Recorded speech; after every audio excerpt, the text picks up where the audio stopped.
এখন আমরা যারা এখানে বসে আছি, আপনারা সত্যি করে বলবেন, জীবনের দাম বেশি না ইমানের দাম বেশি? অন্তর থেকে বলেন তো, জীবন বাঁচানো ফরজ না ইমান বাঁচানো ফরজ? কিন্তু আপনি যদি বাঁচতে চান, রাষ্ট্রপতির কাছে একটা দরখাস্ত লেখেন। রাষ্ট্রপতি যদি আপনাকে দয়া করে মাফ করে দেয়, তাহলে আপনার মৃত্যু হচ্ছে না। আপনার বলেন তো, ফাঁসি আর মৃত্যু এই দুইটার মধ্যে তফাৎ কি?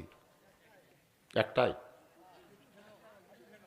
হ্যাঁ, একটু এটা বোঝা লাগবে, মৃত্যু ভিন্ন ফাঁসি ভিন্ন। সঙ্গে সঙ্গে মতিউর রহমান নিজামী মুচকি মুচকি হেসে বলে, উকিল, তুমি যে রাষ্ট্রপতির কাছে আমাকে দরখাস্ত লিখতে বলতেছো, এরকম তিনজন রাষ্ট্রপতিকে ক্ষমতার থাকা অবস্থায় মরা দেখছি। একটা হলো মুজিবুর রহমান, একটা হলো জিয়াউর রহমান, একটা হলো জিল্লুর রহমান। যারা ক্ষমতার থাকতে নিজেই মরা যায়, কোনো ইমানদার জীবন ইমান থাকা অবস্থায় তাদের কাছে কোনোদিন জীবন ভিক্ষা চাবে না। এটার নাম হলো তাসদিক বিল জানান, কলিজার মধ্যে ইমান। এরপরে বলতেছে রাসূল, আমল বিল আরকান, আমল বিল আরকান, ইমান অনুযায়ী আমল করা লাগবে। আপনাদের কাছে আমার প্রশ্ন হলো, ইমান রক্ষা করবার যে আমলটা করা লাগবে, এক নম্বরে সে আমলের নাম কি? সবাই বলতেছেন না। মানে যে আমল না করলে ইমানই থাকবে না, সে আমলের নাম কি? আরো জোরে। লা সালাতা লা ইমানা, যার ইমান নামাজ নাই তার ইমান নাই। এক কথা নাই রে, আবার ড্যামটি। রাসূল বলেছেন, মান তারাকা সালাতু মুতাম্মিদান ফাকাত কাফারা, ইচ্ছা করে একটা ওয়াক্ত নামাজ যারা বাদ দিল, তারা অবশ্যই আল্লাহর সঙ্গে কুফরি করলো। এখন কারা কারা মাগরিব এশার নামাজ বাদ দেওয়া শুনতেছেন, আপনারা চিন্তা করে দেখেন, এক ওয়াক্ত আপনি 2 ওয়াক্ত বাদ দিলেন, তাহলে আপনার খবর কি? সূরা আসরের 2 নম্বর বিষয় হলো আমিলুস সালিহাত। এখন আপনারা বলেন, 42 বছর হলে আমি নামাজের ওয়াজ করতেছি। কত বছর? আল্লাহ কোরআনে 82 জায়গায় নামাজের কথা বলেছেন। আমি বক্তা 42 বছর হলে নামাজের ওয়াজ করতেছি, আর আল্লাহ কোরআনে সবচাইতে বেশি নামাজের কথা বললেন। এরপরও বাংলাদেশের মুসলমান দাবিদার নামাজ আদায় করে না। জোরে কোন কথা ঠিক কি রে? এখন এই নামাজ আদায় করার জন্য বক্তার ওয়াজ দেওয়া হবে না, বক্তার ওয়াজ দেওয়া হবে না। বর্তমানে বাংলাদেশের মুসলমানকে যদি আমরা নামাজি বানাবার চাই, তাহলে আল্লাহর কোরআনে রাষ্ট্র লাগবে। কথা বলেন, সত্য কথাটা বলেন। যেই কোরআনের ওয়াজ শুনতে আইছেন ভাইজান, এই কোরআনটা আসলে কি বোঝা লাগবে না? হয়তো ওমর ফারুক শুধুমাত্র আল্লাহর কোরআন দেখার জন্য, এই কোরআনটা কি নিজে তো জানি, তারপরে নিজের চোখে আবার দেখার জন্য। আপনারা তো খালি শুনাই যাচ্ছেন, দেখার মতন সুযোগ হচ্ছে না। তবে আমরা এবারে একটু বক্তারা বলতেছি, সব দেখা হলো শেষ, আগামীতে দেখবো এই কোরআনের বাংলাদেশ। জোরে কোন কথা ঠিক কিনা? আমরা বলতেছি, কিন্তু দেখা হবে কিনা আল্লাহ ভালো জানে। কি সব দেখেননি আপনারা? সব দেখেননি, কিন্তু এটা কি দেখছেন? এটা খালি শুনাই যাচ্ছেন। এক এক বক্তা এক এক ঢঙ্গের ওয়াজ করতেছে, যাচ্ছেন আর বলছেন, কিন্তু এই এলাকার মধ্যে এবার কার ওয়াজ সাটলো রে? তখন বলতেছে, মানে বক্তার ওয়াজ শুনতেছেন, যে দেখার কোনো সুযোগ নেই।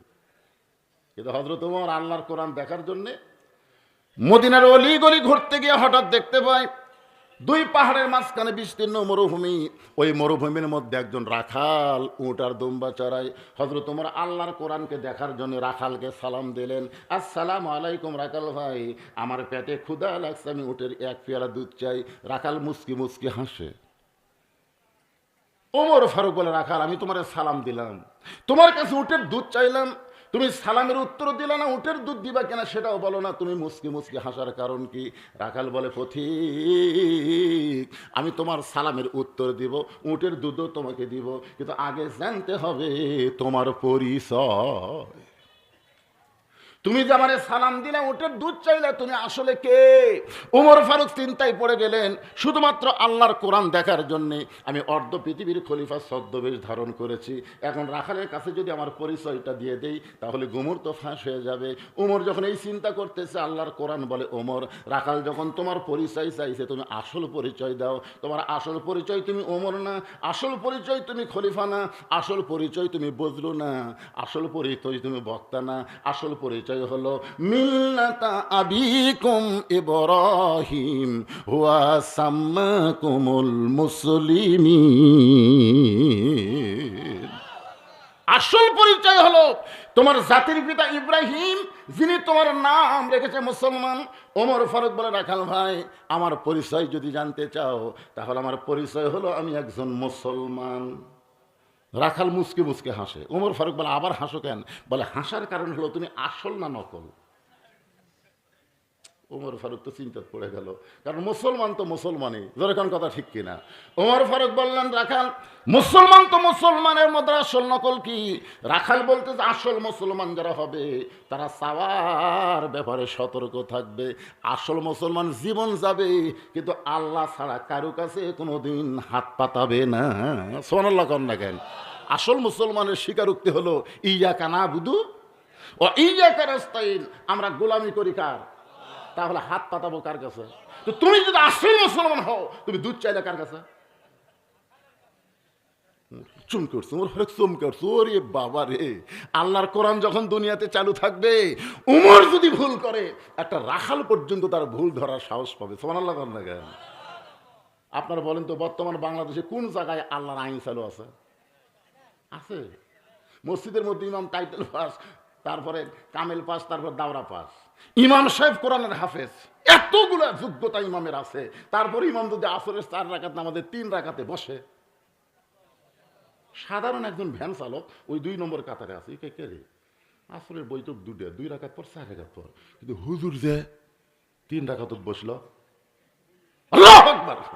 যে আল্লাহু আকবার কাছে ইমাম মনে মনে করে যতই লোক মাদে, আমি 41 সালের আগে উঠবো না।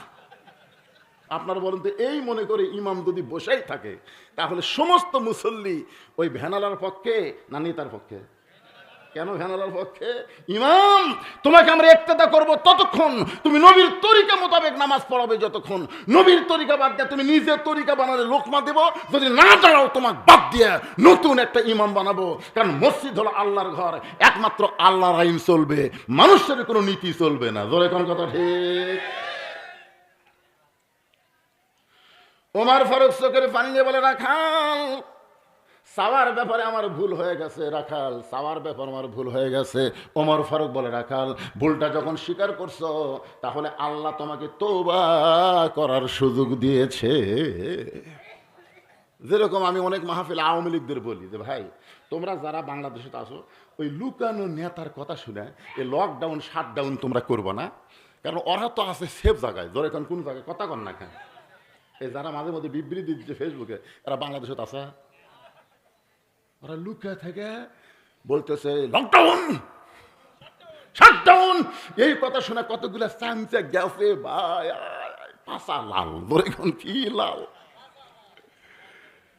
গোপালগঞ্জ থেকে ঢাকা বাসের ভাড়া বসা থাকলে 500 আর খাড়া হলে 1000। বসা থাকলে কত আর খাড়া হলে 1000? কারণ এমন বেড়াচ্ছে বসবারই পারতেছে না। বসলে 500 ভাই, আর খাড়া হলে 1000। কি জন্যে? পাশা লাল।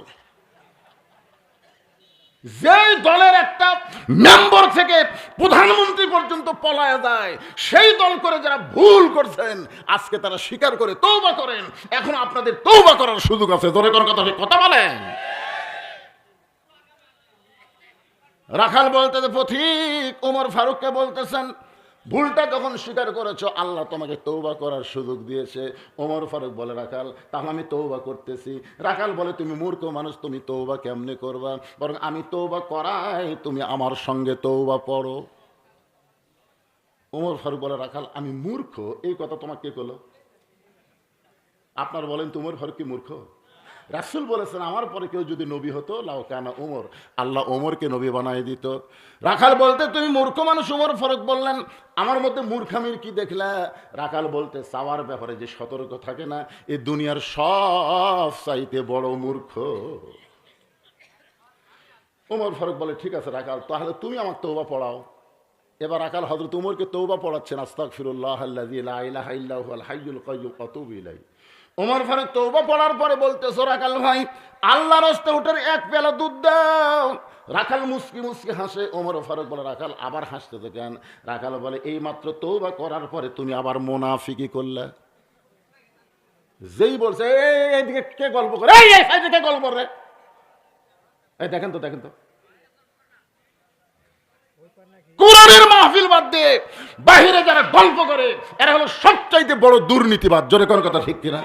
তোমার মন চাই বাড়ির যা ঘুম পাড়ো, বাড়ির যা ঘুম পাড়ো। তুমি কোরআনের মাহফিলে আশেপাশে গল্প করতেছো, তার মানে মন যদি না চাই বাড়ির যাও, হয় মরদ হও, না হয় নারী হও। নারী থাকবে বাড়ি, মরদ থাকবে আমার সামনে। কিন্তু হিজড়া হইও না, হিজড়া হইও না। রাস্তাঘাটে যারা ঘুরতেছে এরা হলো হিজড়ার দল। তোরে কর কিসের দল? আচ্ছা আপনার বলেন তো, মেয়ে মানুষের জন্য আপনার বসার ব্যবস্থা করেননি? ধর এখন করছেন কি করেন? মরদ মানুষের জন্য আপনার বসার ব্যবস্থা করেননি? তাহলে যারা ঘুরতেছে এরা কোন দল? মরদ হলে মরদের মধ্যে আসো, নারী হলে নারীর মধ্যে যাও, কিন্তু বাইরে ঘোরাফেরা করো না। হিজড়া আমাদের কাহালুতে কয় গাঁড়িয়ে, গাঁড়িয়ে। হিজড়া ভদ্র ভাষা, আর গাঁড়িয়া হলো গ্রাম্য ভাষা। দেখি এবার কোন গাঁড়িয়া কথা কয় দেখি। কি মনে কষ্ট পাচ্ছেন? ওমর ফারুককে লক্ষ্য করে রাখাল বলতেছে, এই মাত্র তওবা করে তুমি আমার মুনাফিকি করলে। ওমর ফারুকের চেহারা রক্তের মতন লাল হয়ে গেছে, কারণ মুনাফিক শব্দটা ভালো না খারাপ? ওমর ফারুক বলে, রাখাল আমার মধ্যে মুনাফিকের কি দেখলা? সঙ্গে সঙ্গে রাখাল বলতেছে, লিমা তাকুলু মা লা তাফআলুন। তোমার মুখের সাথে মনের মিল নাই। তুমি সত্যি করে বলো তো, আমি কি উটের মালিক? বলো, আমি যদি উটের মালিক হইতাম তাহলে তুমি আমাকে রাখাল বলতে না। আর যখন আমাকে রাখাল বলতেছো তখন তোমার মন বলতেছে আমি উটের মালিক না। আর উটের মালিককে বাদ দিয়ে রাখালের কাছে কেউ যদি আল্লাহর হস্তেও চায়, রাখাল দিবার পারবে? যার প্রমাণ আমি নিজেই তার প্রমাণ। আপনার বাইকগুলা ওয়াশ করে টেস্ট থেকে কেবল নামছি, ইতিমধ্যে এক লোক এসে 100 টাকা দিয়ে হুজুর দোয়া করেন। টাকা 100 চকচকা করে থুয়ে বললাম, কি ধোয়া? বলে, হুজুর আমার বইয়ের পেটে বাচ্চা আছে, আল্লাহ যেন একটা পুত্র দেয়। তখন আমি চিন্তা করলাম, কে রে, আমি তো 3 মেয়ের বাপ, আমি নিজেই 3 মেয়ের বাপ। আমার দোয়া দিয়ে যদি পুত্র হতো তাহলে আল্লাহ আমাকে একটা দিত। তখন চিন্তা করি, দিলে 100, আমি দিলে 100 দিই, তাহলে কেমন লাগে? অন্য পকেট থেকে 200 বারে রক দিলাম। তাই হুজুর আমি কি চেক আছে, আমি দোয়া চাই। মানে পাগলা, তুইও যা, আমিও তাই। বলে, হুজুর আমি হলাম শ্রোতা, আপনি হলেন বক্তা। পাগল, 3টা মেয়ের বাপ হয়েছে, এত দোয়া করার পরেও আল্লাহ পুত্র সন্তান দেয় নাই। আমার দোয়া যদি আমার বইয়ের পেটের বাচ্চা পুত্র না হয়, তাহলে তোর বইয়ের হবে? তাহলে যদি একটা কাম করেন, আপনার টাকা আপনি না নামক দেন। পরে যেই টাকা দিছি মারতেছি, দৌড়াই বললাম, কোথায় যাবি? বলে, ওই হুজুরের কাছে যাবো, তার পুত্র সন্তান আছে। আমি কইলাম, কোনো হুজুর না, কোনো পীর না, কোনো বাবা না, কোনো মাজার না। পাবার যদি চাও আসল মালিকের কাছে চাও। আসল মালিকের নাম কি? আরো জোরে, জোরসে বলুন। রাখাল বলতে, সত্যি যদি আল্লাহর হস্তে উঠে 1 পেয়ালা দুধ চাও, তাহলে এখান থেকে মালিকের বাড়ি হলো 10 মাইল দূরে। ওই মালিকের বাড়ির দরজা গিয়া বলো, মালিক তোমার রাখাল উট আর দুম্বা চড়াই, তুমি মালিক যদি হুকুম দাও তাহলে রাখাল আল্লাহর হস্তে উঠে 1 পেয়ালা দুধ দিবে। উমর ফারুক বলতেছে, রাখাল ভাই কষ্ট করে 10 মাইল দূরে মালিকের বাড়ি যাওয়ার দরকার নাই, বরং তোমাকে 2টা টাকা দিলাম, এই 2টা টাকার বিনিময়ে তুমি উটের 1 পেয়ালা দুধ দাও। রাখাল মুসকি মুসকি হাসে। উমর ফারুক বলে, আবার হাসো কেন? বলে, হাসার কারণ হলো তুমি হযরত উমরকে চিনো। হাসার কারণ হলো তুমি হযরত উমরকে চিনো। যদি উমরকে চিনতে এরকম বেসাইজা প্রস্তাব দিতে না। তুমি জানো উমরের গুপ্ত বাহিনী যদি দূর থেকে দেখ পারবাই, তুমি আমাকে 2 টাকা ঘুষ দিছো। আর আমি মালিক বাদ দিয়ে তোমাকে উঠে 1 পেয়ালা দুধ দিছি, তাহলে তোমাকেও ধরবে, আমাকেও ধরবে। এই বুড়া বয়সে তুমি ধরা পড়া চাও? ওমর ফারুক বলে, রাখাল ভাই তাহলে চলো পাহাড়ের গুহার মধ্যে যাই। ওই গুহার মধ্যে গিয়া গোপনে তোমাকে 2টা টাকা দেব, আর তুমি গোপনে উটের 1 পেয়ালা দুধ দিবে। উমরের গুপ্ত বাহিনীও দেখতে পাবে না, আর তোমার মালিকও জানতে পারবে না। রাখাল চিল্লায় বলে, তুমি ভণ্ড, তুমি ভণ্ড, তুমি ভণ্ড। ওমর ফারুক বলে, রাখাল আমার মধ্যে ভণ্ডামির কি দেখলা? রাখাল চোখের পানি বের করে বলে, পথিক ওই পাহাড়ের গুহার মধ্যে দেওয়া নেওয়া করলে ওমরের গুপ্ত বাহিনী দেখতে পাবে না, আমার মালিক জানতে পারবে না, কিন্তু রাখালের আল্লাহ সব দেখতে পায়। সঙ্গে সঙ্গে উমর ফারুক মারছে দৌড়। এক দৌড় দিয়ে পাহাড়ের পাদদেশে গিয়ে 2 রাকাত নামাজ পড়ে আল্লাহকে বলতেছে, আল্লাহ তোমার কোরআন এত সুন্দর, তোমার কোরআন যখন দুনিয়াতে চালু হয় তখন কেউ না দেখলো আল্লাহ দেখে। এই বিশ্বাস মুসলমানের কলিজায়। জোরে কান সুবহানাল্লাহ। আজকে আমাদের বাংলাদেশে আমরা চারিদিকে তাকাই, রমজান মাসে হোটেলে কালো চাদর দিয়ে সমানই খাই। কে ভাই কি করতেছেন? সামনে চাদর দিছি হুজুর, কেউ তো দেখবার না ভাই। আয় আয়, আপনি জানেন আল্লাহর মুত্তাকি হবার গেলে সবচাইতে গুরুত্বপূর্ণ আমলের নাম কি? মুত্তাকি হবার গেলে রে পাখলা, উজু করার সময় রমজান মাসে জোহরের নামাজের উজু করছে, এক ফোঁটা পানি গলাত গেছে কিনা, কেন ভাই কি রে? ভাই রে কুলি করার সময় মনে হয় দেখছেন এক ফোঁটা পানি গেছে কিনা, ওই পানি বের করার জন্য ওয়াক ওয়াক করতেছে। ওই শালা আবার ঘুষও খায়, ওই ঘুষ খাই ইফতারে পরে। রোজা অবস্থায় খায় না তো, রোজা অবস্থায় সামান্য পানি গলাত গেছে তাকে ওয়াক ওয়াক করতেছে। তার মানে আচ্ছা আপনারা বলেন তো, ওর গলার মধ্যে পানি গেছে, এটা কি দুনিয়ার কোনো পুলিশ দেখছে? কে দেখছে? সুবহানাল্লাহ। এই জন্য আল্লাহ রমজান মাসে কোরআন নাজিল করেছে। তোরে কোন সুবহানাল্লাহ। আল্লাহর বান্দার একটু মনোযোগ দেন। ওমর ফারুক আল্লাহর কাছে কাঁদতেছে আর বলতেছে, আল্লাহ তোমার কোরআন এত সুন্দর, যেই কোরআন সমাজের মধ্যে চালু হয়ে গেলে কেউ না দেখলেও আল্লাহ দেখে, এই বিশ্বাস অন্তরের মধ্যে থাকে। এই কথা বলে যখন ওমর বারবার আল্লাহর কাছে কাঁদতেছে, এমন সময় রাখাল পেছনে গিয়ে বলতেছে, ভাইজান আপনি যতই কান্দেন উটের দুধ আপনাকে দেওয়া যাবে না। ওমর ফারুক বলে, রাখাল উটের দুধের কোনো দরকার নাই, বরং তোমার কাছে আমি জানতে চাই, তুমি না দেখা আল্লাহকে কলিজার মধ্যে জায়গা দিয়ে তুমি যে আল্লাহর কোরআন অনুযায়ী চলতেছো, এর বিনিময়ে তোমার চাহিদা কি? তুমি যে 50 বছর কোরআনের হক তাফসীর করে 13 বছর জেলখানায় বন্দি করে রাখলো, তারপরে তোমাকে হাসপাতাল নিয়ে গিয়ে হত্যা করলো, এরপরে আমাদের বলতে হবে আল্লামা সাইদি হুজুরের চাহিদা কি? কি কোন চাহিদা আছে না নাই? মেলা বাদ দিয়া, বাড়ির ঘুমানো বাদ দিয়া, এই কোরআনের মাহফিলে বসে বসে কোরআনের ওয়াজ শুনতেছেন, সূরা আসরের তাফসীর। আপনারা বলেন তো আপনাদের একটা চাহিদা আছে না নাই? জোরে কোন আছে না নাই? ওমর ফারুক বলেন, রাখাল না দেখে আল্লাহকে কলিজার মধ্যে জায়গা দিয়ে আল্লাহর কোরআন অনুযায়ী আমল করতেছো, কেউ না দেখলো আল্লাহ দেখতেছে, এই বিশ্বাস তোমার কলিজায়, এই আমল করার বিনিময়ে তোমার চাহিদা কি? তোমার তো ভালো কোনো চাকরি নাই, ভালো কোনো বাড়িও নাই, তোমার ভালো কোনো খাবারও নাই, এই রোদে পুড়ে পুড়ে উর্দুম্বা চড়াও, এরপর আল্লাহর কোরআন অনুযায়ী চলো, বলো রাখাল তোমার চাহিদা কি? সঙ্গে সঙ্গে রাখাল বলতেছে, পথিক আমার চাহিদার কথা যদি শুনতে চাও তাহলে আমার চাহিদা হলো রব্বানা, সকলে পড়েন, রব্বানা আতিনা ফিদ দুনিয়া হাসানাতাও ওয়া ফিল আখিরাতি হাসানা ওয়া কিনা আযাবান্নার। ওমর ফারুক বলে, রাখাল আমি মূর্খ মানুষ ভাই, আমি তোমার চাহিদার কথা শুনতে চাইলাম আর তুমি কোরআনের আয়াত শুনেলা, তার মানে? রাখাল বলতেছে, তুমি আসলেই মূর্খ। আরে পাগল, এই আয়াতের মাধ্যমে দুইটা চাহিদার কথা বললাম। এক নম্বর চাহিদা হলো মহামানব হযরত উমরকে এই দুনিয়াতে আমি এক নজর দেখতে চাই। রব্বানা আতিনা ফিদ দুনিয়া হাসানা, দুনিয়ার সৌন্দর্য হলো হযরত উমরকে আমি এক নজর দেখতে চাই।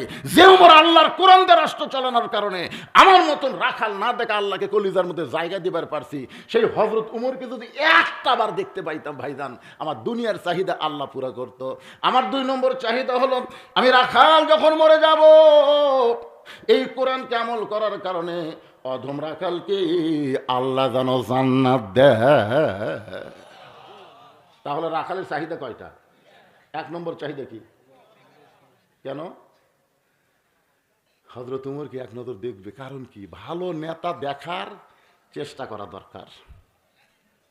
আগামীতে ভোট আছে না নাই? আপনার কোন নেতা দেখবেন? কোন নেতা? কেরে পাগলারা কথা কর না কেন? মনে করতেছেন এই দুনিয়াই দুনিয়া, এরপর আর কোনো দুনিয়া নাই? রাখাল বলতেছে আমার 1 নম্বর চাহিদা হলো হযরত ওমরকে আমি এক নজর দেখতে চাই। 2 নম্বর চাহিদা হলো মারা গেলে আল্লাহ যেন আমাকে জান্নাত দেয়। সঙ্গে সঙ্গে হযরত ওমর দৌড়ে গিয়ে রাখালের হাতটা এরকম খপ করে ধরছে, খপ করে ধরি 3 বার চুমা খাসা। রাখাল ভাই পাগল নাকি আমার ঘামা হাতে চুমা খেলা? তার কারণ ওমর ফারুক বলতেছে, রাখাল আল্লাহ তোমার 2 নম্বর চাহিদা পুরা করছে, মরার সঙ্গে সঙ্গে আল্লাহ তোমাকে জান্নাত দিয়ে দিবে। আপনারা সুবহানাল্লাহ বলেন, কিন্তু রাখাল সুবহানাল্লাহ পায় না।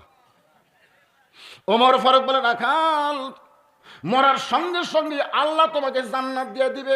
যে দুনিয়াতে আল্লাহর কোরআন অনুযায়ী চলবে, কোরআনকে মানবে, মরার সঙ্গে সঙ্গে আল্লাহ বলেছেন ইন্নাল্লাযীনা ক্বালু রাব্বুনাল্লাহু সুম্মা ইসতাকামু তাতানাজ্জালু আলাইহিমুল মালায়েকা আল্লা তাখাফু ওয়া লা তাহজানু ওয়া আবশিরু বিল জান্নাহ।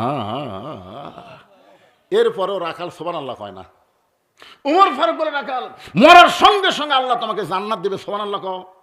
রাখাল বলতেছে মরার পরে আল্লাহ আমাকে জান্নাত দিবে, এই বাকি কথা সহজেই বলতেছে, কিন্তু হযরত উমরকে এক নজর দেখতে পাবো, এই কথা বলতে তোমার কোন জাকাত বাঁচে?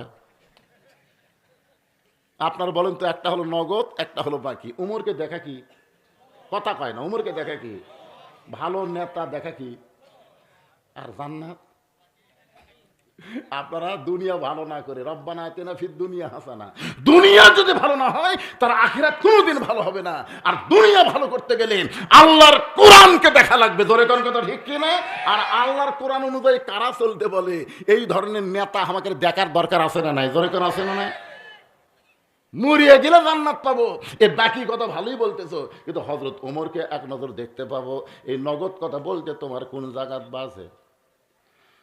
উমরের চোখ দিয়ে দর দর করে পানি আসতেছে, আল্লাহ আমি যে উমর, এই কথা আমি কমু কি হবে? যে আমার তওবা পড়াছে, মুনাফিক কছে, ভণ্ড কছে, এখন যদি বলি ভাই আমি উমর রে, বলাও সারা, হাত ফেল করে মরাও সারা, জোরে কর কথা ঠিক কি না? আপনারা কি মনে করতেছেন উমর যে রাস্তা দিয়ে যায়, ওই রাস্তা দিয়ে শয়তান যায় না কয়দিন?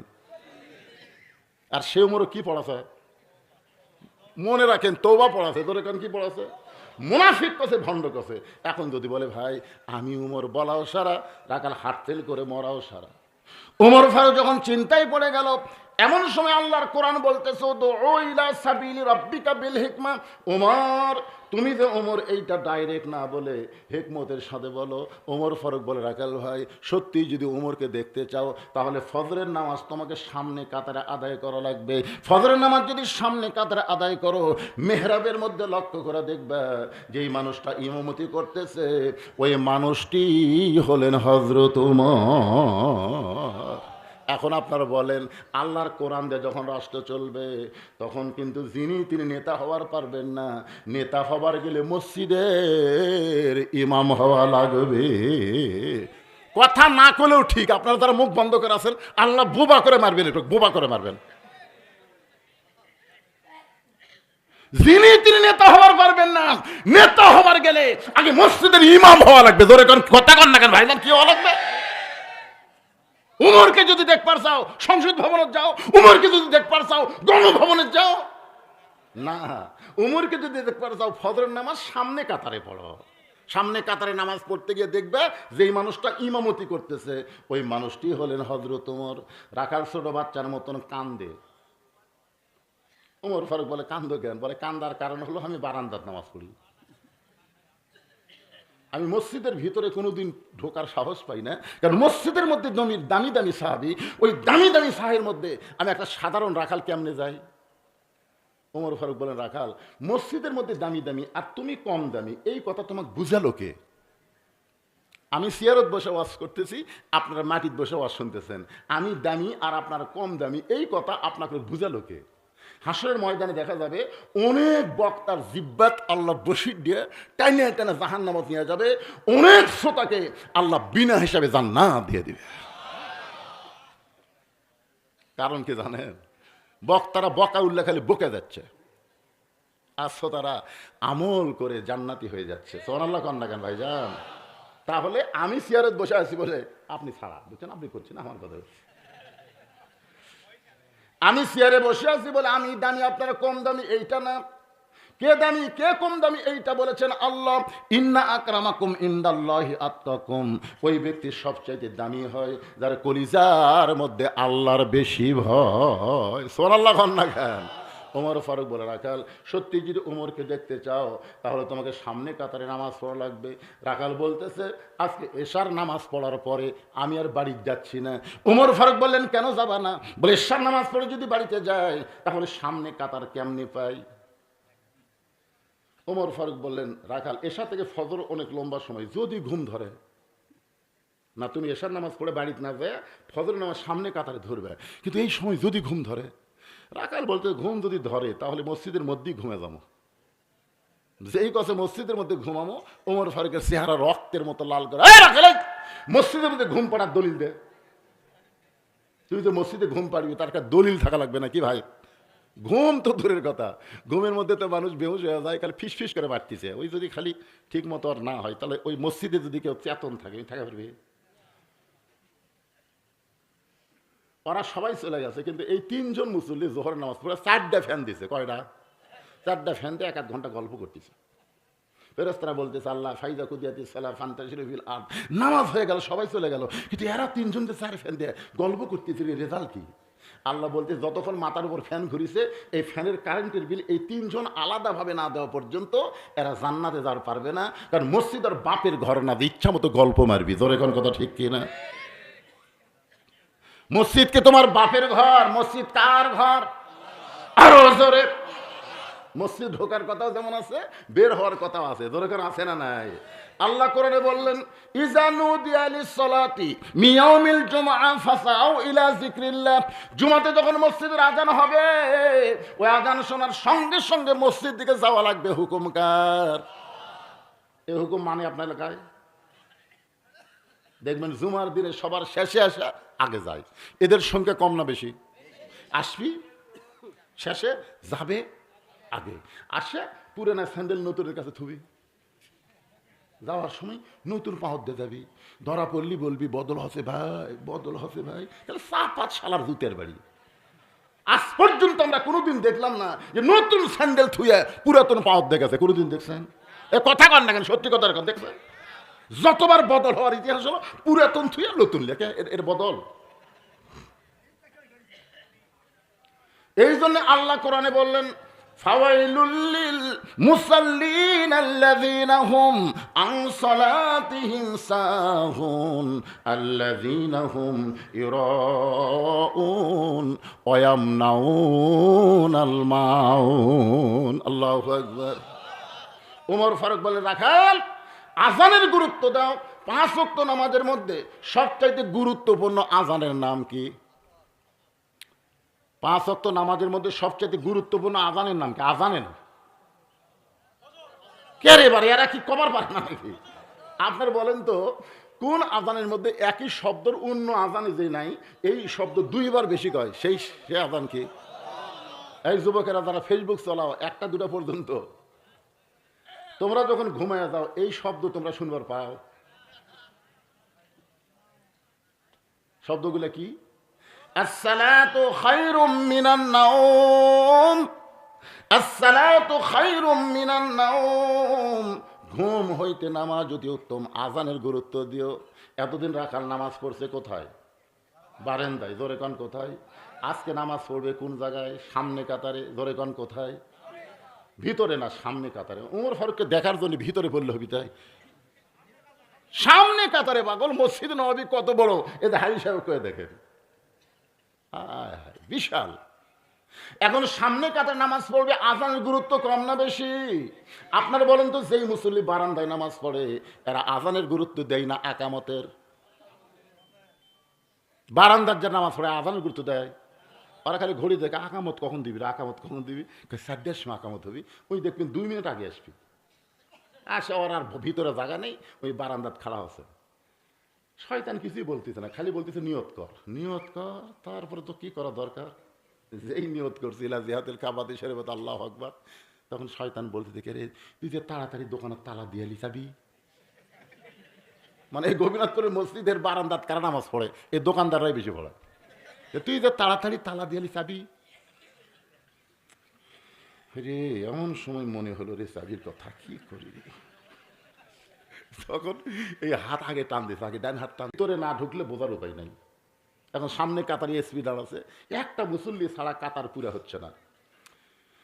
এসপি কয় একটা মুসল্লি নাই, সামনে কাতার পুরা করার দরকার আছে না নাই? এখন এসপি বারে এসপি, এসপি চিন্তা করতেছে একটা মুসল্লি নাই। পিছন দিকে তাকে দেখে দরজার চকিদার খাড়া হয়ে আছে। এসপি কাতার পুরা করার জন্য ডাকতেছে, আয় আয়। চকিদার বলে না স্যার, আপনি এসপি, আমি চকিদার। এসপি বলতেছে না বাইরের কথা, বাইরের কথা হলে আমি এসপি, তুই চকিদার, ভিতরে ঢুকে দেখ। চকিদার আর ভয়ে ভাই এসপি তখন জাগা ছাড়িয়া একটা চকিদার হাত ধরে, এই তোকে ডাকি তুই যাস না, এই! তখন বলতেছে, স্যার আপনি এসপি, আমি চকিদার। ওটা বারের কথা। একে কাছে নিয়ে বলতেছে, আমার গোড়ালির সঙ্গে গোড়ালি মিল করে খাড়া হয়। চকিদার বলতে, স্যার আমার গোড়া দেখছেন? আমার গোড়া দৌড়ে দৌড়ে ফেটে গেছে, আপনার গোড়া তেল তেলা। গোড়ার সাথে গোড়ালি মিল করলে খুরের মতন ধার হয়। ফাটা গোড়া বোঝেন না? ফাটা গোড়া বোঝেন? এই যে শীতকাল আসতেছে, স্বামী যদি গোড়া ফাটালে বইয়ের কাছে শোতে, আর ঘুমের মধ্যে যদি একবার ফাটা পাও বইয়ের পাও যায়, বউ ঘুমের থেকে চেতন পায়, বললি মহারণা মাপ দিলাম, ল্যাপ পাল্টাও। ল্যাপ পাল্টাও, এক লাভ চলবি না। এই জন্য আমি বলবো, শীতকালে রাত্রিবেলা স্বামী স্ত্রী ঘুমাবার গেলে হুন্না লিবাসুল্লাহ কুম ওয়ান্তুম লিবাসুল্লাহ হুন্না, এই আমল যদি করবার চান পায়ের গোড়া ভ্যাজলিন দেন, ভ্যাজলিন। এখন এসপি সাহেব পুলিশ চকিদারকে বলতেছে, গোড়ালির সঙ্গে গোড়ালি মিল কর। এখন চকিদার গোড়ালির সঙ্গে গোড়ালি মিল করে একটু ফাঁকে যায়, এসপি টান দেখায় কাছে আনাই, ফাঁকের মধ্যে শয়তান ঢুকবি। চকিদারকে, আল্লাহ আল্লাহ কি দেখতেছে, আল্লাহ কি দেখতেছে, আল্লাহ। চকিদার এসপি এক কাতার। এই জন্যই তো ভাই, উদখুলু ফিস সিলমি কাফা, ইসলামের বাইরে থাকলে বোঝা যাবে না, ইসলামের ভিতরে পুরাপুরি ঢুকে দেখেন। সব মুসলমান ভাই ভাই, আমাদের মধ্যে কোনো উঁচু নাই, গরিব নাই, ধনী নাই, কালো নাই, সাদা নাই, বাটা নাই, লম্বা নাই, সব ভেদাভেদ ইসলাম মানুষকে ভুলে দেয়। ধরে কোন কথা ঠিক কিনা? এটা ভিতরে না আসলে বোঝা যাবে না। রাখালে করে যাইতে যাইতে সামনে কাতারে গিয়া ফজরের নামাজের ফরজের আগে 2 রাকাত সুন্নতের গুরুত্ব কিন্তু অত্যন্ত বেশি। আপনারা জানেন, ফজরের আগে যে 2 রাকাত সুন্নত আছে, এই 2 রাকাত সুন্নতের দাম কত? আসমান এবং দুনিয়া বিক্রি করলেও এই 2 রাকাত সুন্নতের সমান হবে না। রাখাল ফজরের 2 রাকাত সুন্নত নামাজ পড়ে চুপটি করে বসে আছে, খালি মনের মধ্যে ধারণা, আজকে প্রাণ ভরে দেখ মরে, যে আল্লাহর আইন চালু করার কারণে আমার মতন রাখাল না দেখে আল্লাহকে কলিজার মধ্যে পাইছি, সেই হযরত ওমরকে প্রাণ ভরে দেখব, এই নিয়ত করে রাখাল বসে আছে সামনে কাতারে।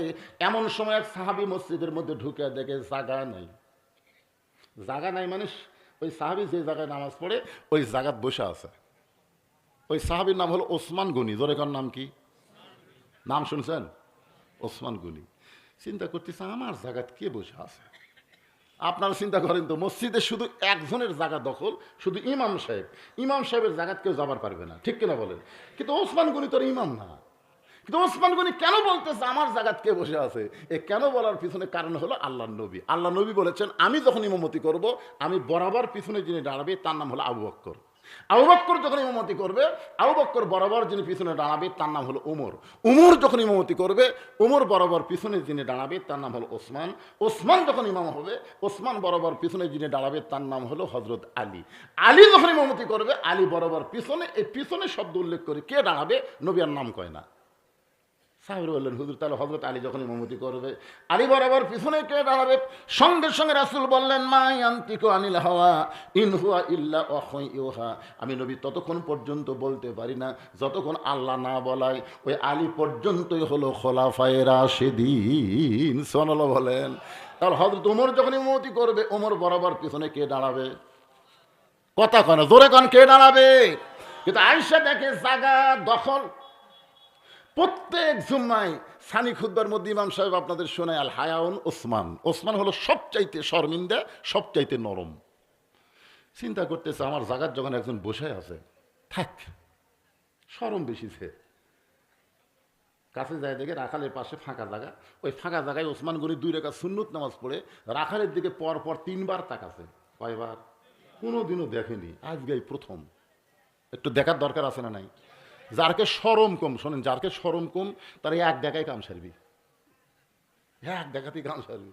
কিন্তু যারকে শরম বেশি, রাস্তার যদি কোনো সুন্দরী মেয়ে দেখে, ওরা কি কুত্তার লাগাল টক লাগা থাকে? দেখে শরম বেশি বাড়ে। হ্যাঁ, যে ছেলেরা একবার মেয়ের দিকে তাকায় বারবার তাকায় না, কুল্লিল মুমিনিনা ইয়াগুদ্দু মিন আবসারিহিম। আল্লাহ কোরআনে বলেছে, মুমিন যারা হবে তাদের নজর থাকবে নিচের দিকে। ভুল করবে যদি একবার যায়, বারবার তাকায় না। ওসমান গনির শরম বেশি হওয়ার কারণে রাখালের দিকে কয়বার তাকাইছে? 3 বার। ধরে বলেন কয়বার? একটা মূর্খ মানুষের দিকে যদি আপনি বারবার তাকান, আপনারা বলেন তো, মূর্খ মানুষ খুশি হয় না রাগ করে?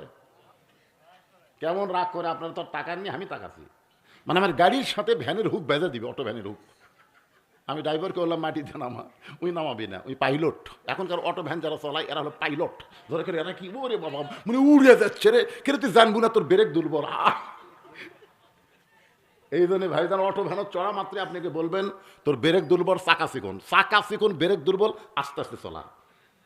পাইলট, আপনারা পাইলট হয় না, তিন মাথার যে কাঠে পড়ে থাকবেন। ধরে কোন কথা ঠিক কিনা? মনে হয় ভ্যানের এটা লাগাবে আমার গাড়ির। তখন আমি খালি গ্লাস নামে তাকাছি, জানা লাগাই হুজুর গাড়ির চড়া মশান মারতেছেন। আমি বললাম ভাই আমি তো কিছু বলি নাই। তাকে থাকেন কেন হুজুর, তাকে থাকেন কেন? রাখালের দিকে পরবার তিনবার তাকানোর কারণ রাখাল এত রাগ করেছে, চিল্লায় বলে যে এই মেয়ে বারবার আমার দিকে তাকাও কেন? সঙ্গে সঙ্গে ওসমান গনি দাঁড়িয়ে গেছে। ওসমান গনি ভয় থরথর করে দাঁড়িয়ে গেছে, কারণ রাখাল এমন জোরে একটা ধমক মারছে, এই মেয়ে এই বারবার আমার দিকে তাকাও কেন? ওসমান গনি দাঁড়িয়ে বলতে ভাইজান কোনোদিন আপনাকে সামনে কাতারে দেখি নাই, আজকে প্রথম সামনে কাতারে দেখতেছি, এই জন্য পরপর তিনবার দেখেছি। ও ভাইজান আপনার পরিচয় কি? বলতেছে আমার পরিচয় হলো আমি একজন রাখাল। যেই বলছে আমার পরিচয় আমি একজন রাখাল, ওসমান গনি মুচকি মুচকি হাসতেছে। মুচকি মুচকি হাসার কারণ হলো রাখাল যারা হবে তাদের ভাষা সবসময় নরম থাকলে হবে না, রাখালের ভাষা মাঝে মধ্যে গরমও হওয়া লাগবে। জোরে কোন কথা ঠিক কিনা? আপনারা বলেন তো, আল্লাহ রাসূলের একটা হাদিস আছে যে আল্লাহ তাআলা প্রত্যেকটা অভিভাবককে দুনিয়াতে রাখালের দায়িত্ব দিয়া প্রেরণ করেছে। কিসের দায়িত্ব? জোরে কর না কেন? রাখালের দায়িত্ব দিয়ে আল্লাহ প্রেরণ করেছে। হয়তো এখন আপনি চিন্তা করতেছেন হুজুর আমার তো গরু নাই, ছাগল নাই, আমি কিসের রাখালি করব? আপনি চোখ বন্ধ করে দেখেন আছে, চোখ বন্ধ করে দেখেন, দেখেন তো আছে নাকি না। চোখ বন্ধ করে দেখেন আপনার বাড়িতে 50 বছরের একটা গাভী আছে। আমার বাড়িতে আছে তো, আমার গাভীর বয়স হলো 50 বছর। গাভী মানে আমার বউ। আপনি কি মনে করতেছেন আপনার গাভী যে মাঝে মধ্যে স্টার জলসা দেখতেছে, হিন্দুকের ভারতের চ্যানেল আপনাকে ঘরত বাজতেছে, লো লো লো লো লো হরি হরি হরি হরি করতেছে, তা আপনি সামনে কাতারে মরদ হয়ে নামাজ পড়তেছেন আর আপনার বউ ভারতের স্টার জলসা দেখতেছে? আপনার রাখালি করার দরকার আছে না নাই? দরকার আছে না নাই? আপনি চোখ বন্ধ করে দেখেন 22 বছরের একটা আইডিয়া আছে। 22 বছরের একটা আইডিয়া, আইডিয়া মানে হলো আপনার ছেলে, ছেলের বয়স হলো 22 বছর। আইডিয়া খালি গোটা পাড়া ঘরে। এই জন্য ধাপের হাটত কেউ যখন কুরবানি আইডিয়া কিনে, তখন একজন লোক লাগবে লাগবে, এই সুই সুস আর দড়ি, চিকন দড়ি দেখছেন আপনারা, চিকন দড়ি আর সুসে লাগবে। কেউ যদি কয় লাগবে না তো মরছু, আর এই লাখের মধ্যে ঢুকে দিয়ে দড়ি এনে ওই দড়ির সাথে বান্ধা দিবি, ওইখানে মাথা লড়াবি কিন্তু দড়ি ছিঁড়বার পারবি না। ধরে কোন কথা ঠিক কিনা? একটু মনোযোগ দিবেন। 22 বছরের একটা আইডিয়া মানে আপনার ছেলে সারাদিন খালি ঘুরে, এমন একটা মোবাইল হাতের মধ্যে নিছে, ওইটা নিয়ে সারাদিন ঘুরতেছে। আপনি বলেন তো 7 বছর থেকে আপনার ছেলেকে নামাজের কথা বলতে হবে, 10 বছর থেকে জোর করে নামাজ ধরা লাগবে, তাহলে আপনার রাখালি করার দরকার আছে না নাই? আপনার 17 বছরের একটা বকনা আছে, বকনা মানে হলো আপনার মেয়ে। আপনি বলেন তো আপনার মেয়েটা হাইল পরে কিলকিল করে গোটা গোপীনাথপুর ঘুরতেছে, বাবা হিসাবে আপনার মেয়ের রাখালি করার দরকার আছে না নাই? আল্লাহর নবী করেছেন। শোনেন আমার মায়েরা যারা পর্দার অন্তর, শোনেন মা শোনেন, নবী ঘরের মধ্যে ঢুকে দেখে 9 বছরের ফাতেমা হাতের মধ্যে চুরি দিয়ে মুসকি মুসকি হাসতেছে। মাত্র 9 বছর, 9 বছরের ফাতেমা হাতের মধ্যে চুরি দিয়ে মুসকি মুসকি হাসতেছে। এই দৃশ্য দেখার পরে নবী আর ঘরের মধ্যে ঢুকলো না, নবী ঘর থেকে বাহিরে আসলো। ফাতেমা চমকে গেল, যে বাবা ঘরের মধ্যে গিয়ে আমাকে মা মা বলে আদর করে, আমার সেই বাবা কেন বাইরে যায়? বারান্দায় গিয়ে দেখে নবীর চোখ দিয়ে দর দর করে পানি পড়তেছে। আপনারা বলেন তো ফাতেমা আল্লাহ নবীকে ভালোবাসে কম না বেশি? বাবা শিশুকালে বইরা গেছে মা, গর্ভে থাকতে মরছে পিতা, চোখে দেখলেন না, কে করিবে লালন পালন, কে দিবে সান্ত্বনা, এই দুনিয়ার বড় এতিম নবী ছিলেন একজনা। ফাতেমা হাঁটু গেড়ে বলতেছে বাবা আপনি ঘরের মধ্যে না গিয়া এই বারান্দার মধ্যে কেন কাঁদতেছেন বাবা, কি দুঃখ আপনার মনে? রাসূল বলেন ফাতেমা যে দুনিয়াতে সাজবে মা, আল্লাহ তার আখিরাতের সাজ কমায়া দিয়ে দিবে। যেই মাত্র কইছে যে দুনিয়াতে সাজবে আল্লাহ তার আখিরাতের সাজ কমাই দেবে, সঙ্গে সঙ্গে ফাতেমা হাতের দুইটা চুরি খুলে মাটির ফাইলা দেয়। যেই চুরি ফাইলা দিছে নবী দৌড়ে গিয়া চুরি দুইটা করে জামার পকেটের মধ্যে ঢুকাই। ফাতেমা বললেন, বাবা যেই চুরি হাতে দেওয়ার কারণে আপনি ঘরের মধ্যে ঢুকলেন না, আমি সেই চুরি দুইটা ফাইলা দিলাম, আপনি কেন পকেটের মধ্যে রাখলেন? রাসূল বলেন, ফাতেমা এই চুরি আমি যত্ন করে রাইখা দিব। একদিন শুধু চুরি না, তোর নাকে নাকফুল পরায় দিব, তোর কানে কানের দুল পরায় দিব, তোর গলায় মালা পরায় দিব। ফাতেমা বললেন, কবে কবে? আল্লাহর নবী বললেন, যেদিন তোমার বিবাহ হবে। ও ফাতেমা, মেয়েরা কেবলমাত্র একজন ব্যক্তির জন্য সাজতে পারবে, সেই ব্যক্তি হলো তার স্বামী। স্বামী ছাড়া অন্য কোনো পুরুষের জন্য নারীরা সাজতে পারবে না। তাহলে মেয়েরা কয়জন মরদের জন্য সাজবার পারবে? জোরে কোন কয়জন? তো বিয়ার আগে যে সাজা গুজা বেড়াচ্ছে এর নিয়ত কি? তাহলে আপনার মেয়ের দিকে আপনার রাখালি করার দরকার আছে না নাই? ওসমান গনি চুপটি করে বসে বলতেছেন, ভাইজান কোনোদিন আপনাকে সামনে কাতারে দেখি নাই, আজকে প্রথম দেখতেছি। ভাইজান ভাইজান আপনার নিয়ত কি? রাখাল বলতেছে, দেখার জন্য যাচ্ছি। আবার কি নিয়ত? বারান্দার নামাজ পড়ি, আজকে দেখার জন্য যাচ্ছি, দেখা হয়ে গেলে আমি আর কোনোদিন কষ্ট করে এই জায়গাত আসবো না। ওসমান গনি বললেন, ভাইজান আজকে যে দেখা হবে তার গ্যারান্টি কি? পাগল নাকি? দেখার জন্য যাচ্ছি। ওসমান গনি বলে, ভাইজান একদিন আপনি আয়সায় দেখতেন আমি কয়েক বছর হলে সামনে কাতারে নামাজ পড়তেছি, এখন পর্যন্ত আমার দেখা হয়নি। রাখাল বলতেছে, কি করলেন ভাই? ওসমান গনি বলতেছে, কয়েক বছর হলে সামনে কাতারে নামাজ পড়তেছি, এখন পর্যন্ত আমার দেখা হয় নাই। ওসমান গনি যাকে দেখতে আসে সামনে কাতারে, তিনি হলেন নামাজের মালিক আল্লাহ।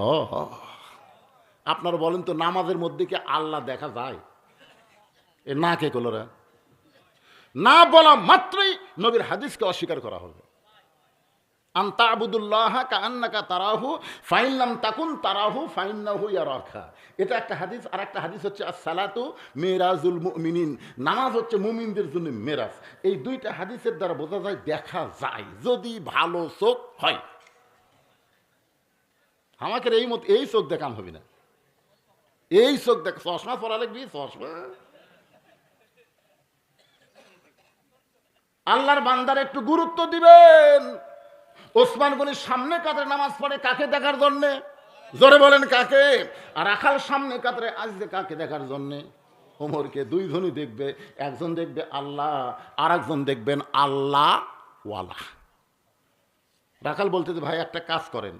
ওসমান গনি বলে, ভাই কি কাজ? বলে, আপনার চোখের পাওয়ার হয়তো খারাপ, এই জন্য কয়েক বছর হলে সামনে কাতারে আসেন, দেখা হয় না, আপনি আমার হাত ধরেন। দেখেন রাখাল ওসমান গনিকে বলতেছে, আপনি আমার হাত ধরেন, আমি নিজেও দেখব এবং আপনাকেও দেখায় দিব। সঙ্গে সঙ্গে আল্লাহর কোরআন এসে বলতেছেন, ইয়া আইয়ুহাল্লাযীনা আমানুত্তাকুল্লাহা ওয়া কুনু মা'আস সাদিকিন। আল্লাহু আকবার বলেন না কেন? ওসমান গনির সামনে রাখাল যেই বলছে আমার হাত ধরেন, ওসমান গনির সামনে আল্লাহর কোরআন এসে বলতেছে, ওসমান যারা আল্লাহকে বিশ্বাস স্থাপন করবে, আল্লাহর ভয় যদি কলিজার মধ্যে রাখতে চাও, তাহলে একজন সত্যবাদীর সাথী হও। ওসমান গনি মনে মনে চিন্তা করে, এই লোকটার যোগ্যতা এত বেশি যে নিজেও দেখবে আমাকেও দেখাবে, এই মনে করে বিশ্বাস করে হাত ধরছে। অকুনু মা'আস সাদিকিন, সত্যবাদীর সাথী হওয়ার কথা কে বলছে? আপনার বলেন তো, বর্তমানে বাংলাদেশে সত্যবাদী কারা? কোরআনের হক কথা বলে যারা। কথা কন না কেন ভাই রে? কথা কন না কেন? বাপ দাদার কিচ্ছা কাহিনী কয়, এরা সত্যবাদী নয়। কোরআনের আয়াত তেলাওয়াত করার পরে হাফেজ সাহেবরা কি বলে? সাদাকাল্লাহুল আলিয়ুল আযীম। তার মানে বোঝা গেল আল্লাহর কোরআনের চাইতে সত্য কথাই দুনিয়া তার কিছু নাই। জোরে কোন ঠিক কিনা ভাইজান? আজকে হাদিসের মধ্যে জালিয়াতি শুরু হয়েছে। হাদিস নয়, হাদিস হিসেবে বক্তার ওয়াজ করতেছে। এই জন্য হাদিসের মধ্যেও জালিয়াতি আছে। একটা বই পাওয়া যায় হাদিসের নামে জালিয়াতি, কিন্তু কোরআনের নামে জালিয়াতি এরকম কোনো বই আছে? কারণ হাদিসের হেফাজত আল্লাহ করবে না, আর কোরআনের হেফাজত স্বয়ং আল্লাহ করবে। ইন্না নাহনু নাযালনা যিকরা ওয়া ইন্না লাহু লাহাফিজুন। এই কোরআন হেফাজতের দায়িত্ব কার? কেউ যদি কোরআনের মধ্যে কম বেশি করবার চাই পারবি? হ্যাঁ, সেই কোরআন হলো সবচাইতে সত্য। এবার ওসমান গনি রাখালের হাতটা ধরে বসে আছে। মনে মনে চিন্তা করতেছে, আল্লাহ নিজের যোগ্যতাই তোমাকে দেখতে পাই নাই, আজকে এমন একজন বান্দা পাইছি সে নিজেও দেখবে এবং আমাকেও দেখায় দিবে। কিছুক্ষণ পরে যখন জামাতের সময়, জোরে কান কিসের সময়, যখন নামাজে ফজরের জামাতের সময় হয়েছে, এমন সময় মুয়াজ্জিন আকামত দেওয়া শুরু করছে। আকামত যখন দিবে তখন কিন্তু আর বসে থাকা যাবে না, কারণ আকামতের মধ্যেই বলা হচ্ছে, আকামত শব্দের অর্থ কি? আকামত শব্দের অর্থ হলো আকামত। কেবল আকামত মানে বলতেন না, আকামত মানে খাড়া হওয়া রে, দাঁড়ান লাগবে, দাঁড়ান লাগবে, দাঁড়ান লাগবে, চেয়ারত বসে থেকে থাকি না তো। আকামত দিচ্ছে তাও আমি চেয়ারত বসে আছি। ফেরেশতা কয়, আল্লাহ এই হেঁটে হেঁটে আলো, এই মসজিদত হেঁটে হেঁটে আলো। হেঁটে হেঁটে মানে কি? বসে থেকে আচ্ছা না, হেঁটে হেঁটে কথা কর না কেন ভাই? এই যে গোপীনাথপুর বাজার করলো, 10 কেজি ব্যাগ নিয়ে গোটা বাজার ঘুরলো। বাজার করা শেষ হলে ভ্যানালে বলতে, চাচা চলেন বাড়ির যাই। ভ্যানত চড়েন, 10 টাকার দাম আছে বা হেঁটেই যাবো। ভ্যানালাক 10 টাকা না দিয়ে হেঁটে হেঁটে বাড়িতে এলো, সবই হেঁটে হেঁটে করলো, আর মসজিদের মধ্যে ঢুকেই বসলো। কি ওসমান গনি রাখালের হাতটা ধরে বসে আছে, যেই মাত্র আকামত শুরু করছে সঙ্গে সঙ্গে রাখাল ওসমান গনি দুইজনে দাঁড়াইছে। আকামতের মধ্যে একটা শব্দ আছে যেটা আজানের মধ্যে নাই, একই শব্দ দুইবার বেশি কয়, সেই শব্দটা হলো কদ কামাতিস সালাহ। কদ কামাতিস সালাহ। ওমর ফারুক মেহরাবের মধ্যে ঢুকছে। যখন মুয়াজ্জিন আকামত দেওয়া শুরু করেছে, ওমর ফারুক মেহরাবের মধ্যে ঢুকেছে। ওসমান গনি রাখালের হাতটা ধরে আছে, ওসমান গনি রাখালের হাতটা ধরে আছে, আর রাখাল খালি বারবার খালি দেখতেছে, কে রে মেহরাবের মধ্যে কে ঢুকলো রে? রে তুমি রে, যাই হামাক করলো, উমর উদ্দুল দেখবার চাও তাহলে। মাত্র মুয়াজ্জিন বলেছে কদ কামাতিস সালাহ, কদ কামাতিস সালাহ, সঙ্গে সঙ্গে রাখাল আল্লাহু আকবার, আল্লাহু আকবার যখন লোকমা দিস, ওসমান গনি রাখালের হাতটা ছাড়া দিয়ে বলতেছে, ও ভাইজান, ইমাম সাহেব যখন ভুল করে তখন মুসল্লি লোকমা দেয়, এখন পর্যন্ত আকামতি শেষ হয় নাই, আর তুমি আল্লাহু আকবার লোকমা দেওয়ার কারণ কি? রাখাল বলতেছে, এই জন্যই তো তুই কানা, এই জন্য এত বছর হলে সামনে কাতারে নামাজ পড়িস, এখন পর্যন্ত দেখবার পাস না আমি কি জন্য লোকমা দিলাম, মিয়া তুমি জানো না? সঙ্গে সঙ্গে দ্বিতীয় কাতার থেকে একজন সাহাবী দৌড়ে এসে রাখালে হাতটা হেঁচকা দিয়ে বলতেছে, এই পাগল, তুই কারে কানা কানা বলে তিরস্কার করতেছি? তুই কি জানিস যে ব্যক্তি এতক্ষণ তোর হাতটা ধরেছিল এই মহান ব্যক্তিকে? তুই কি বলতে পারিস? রাখাল চিল্লায় বলে, আমি বারান্দায় নামাজ পড়ি, আমি মসজিদের ভিতরে কাউরে চিনি না। সাহেব বলে, পাগল রে, এতক্ষণ যে ব্যক্তি তোর হাতটা ধরে দাঁড়িয়েছিল ওই ব্যক্তি হলো আল্লাহ নবীর ডবল জামাই ওসমান গনি। কোরআন শরীফ যখন পড়ি তখন দেখবেন, আল্লাহ গানিয়ুন ও আনতুমুল ফুকারা, আল্লাহ হচ্ছে ধনী, বাদ বাকি সবাই ফকির। এখানে যত মানুষ আমরা বসে আছি আমরা সবাই কি ফকির? কাউ বলতে শরম লাগতেছে, কিন্তু আল্লাহর রাসূল বলেছেন, ইল্লা ওসমান গানিয়ুন, একমাত্র আল্লাহ ধনী, বাদ বাকি সবাই ফকির, শুধু ওসমান ধনী। সাহাবীরা বললেন, হুজুর ওসমান গনি ধনী হওয়ার কারণ কি? রাসূল বললেন, তাহলে শোনো। একদিন আল্লাহ নবী ওসমানকে ডাক দিয়ে বলে, ওসমান, আল্লাহ তোমাকে কত সম্পদ দিছে, তোমার কি হিসাব আছে? মানে আল্লাহ কত সম্পদ তোমাকে দিছে বলারও কিন্তু সাইজ আছে। আমরা বলি, ভাই আপনি এত সম্পদের মালিক হলেন, আপনি এত সম্পদের মালিক, এই কথা বলা সেরে কি? সম্পদের মালিক মানুষ না, সম্পদের মালিক হচ্ছে আল্লাহ। তাহলে বলতে হবে কি হবে? আল্লাহ আপনাকে এত সম্পদ দিল, তার মানে আল্লাহ দিছে, আপনার না, দিছে কে? হ্যাঁ, রাসূল বলতেছে, ওসমান, আল্লাহ তোমাকে এত সম্পদ দান করেছে, তোমার সম্পদের হিসাব কি তুমি জানো? ওসমান গনি বলে, হুজুর, যার উপর যাকাত ফরজ আছে তার তো হিসাব থয় লাগে।